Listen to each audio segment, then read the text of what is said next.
parle. Chaque jour, Charles et Carole vous présentent la leçon de l'école du sabbat.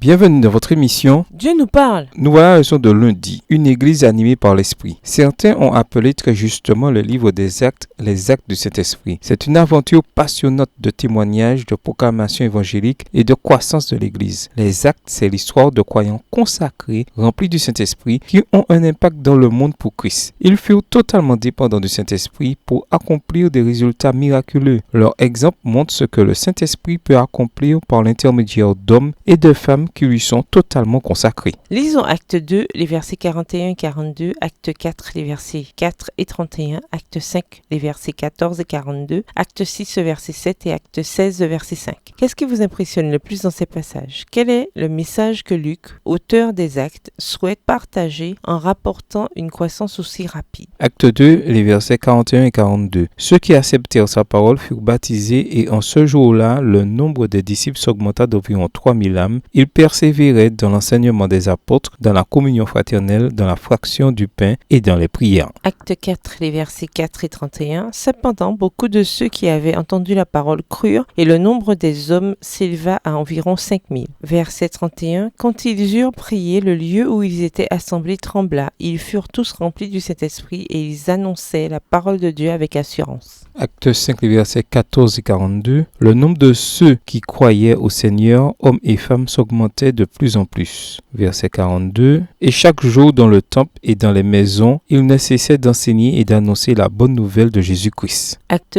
6, le verset 7. La parole de Dieu se répandait de plus en plus, le nombre des disciples augmentait beaucoup à Jérusalem et une grande foule de sacrificateurs obéissait à la foi. Acte 16, verset 5. Les églises se fortifiaient dans la foi et augmentaient en nombre de jour en jour. En écrivant le livre des Actes, Luc cherche à raconter à chaque lecteur le ministère du Saint-Esprit dans l'Église primitive. Remarquez également qu'il n'hésite pas à donner des chiffres pour évaluer le mouvement de l'Esprit au 1er siècle, c'est-à-dire qu'il comptait les baptêmes. Dans Acte 2, verset 41, il met l'accent sur le fait que 3000 personnes furent baptisées en un seul jour, au même endroit. Dans Acte 4, verset 4, il parle de 5000 hommes qui furent baptisés. Dans Acte 5, verset 14, des multitudes viennent au Seigneur et sont baptisés. Que ce soit dans le cas d'une seule personne comme Lydie, le geôlier de Philippe, une petite esclave possédée ou l'eunuque éthiopien, Luc prend note et rapporte l'action du Saint-Esprit dans le cœur de tous ces gens. Le point important ici, c'est que derrière chacun de ces chiffres importants se cachent des êtres humains, chacun étant un enfant de Dieu pour lequel Jésus-Christ est mort. Oui, nous aimons les gros chiffres, mais en fin de compte, le témoignage est souvent une entreprise qui se mène en tête à tête. Pour faciliter la croissance rapide de l'Église du Nouveau Testament, de nouvelles églises furent plantées. L'une des raisons de la croissance si rapide de l'Église primitive tient au fait que l'Église était constamment renouvelée par l'intermédiaire de ces jeunes églises. Quel message important pour nous aujourd'hui? La priorité de l'Église du Nouveau Testament était la mission. Comment nous assurer qu'au cœur de tout ce que nous faisons dans notre Église locale, notre priorité reste la même? Au revoir. Et à demain si Dieu veut. Dieu nous parle.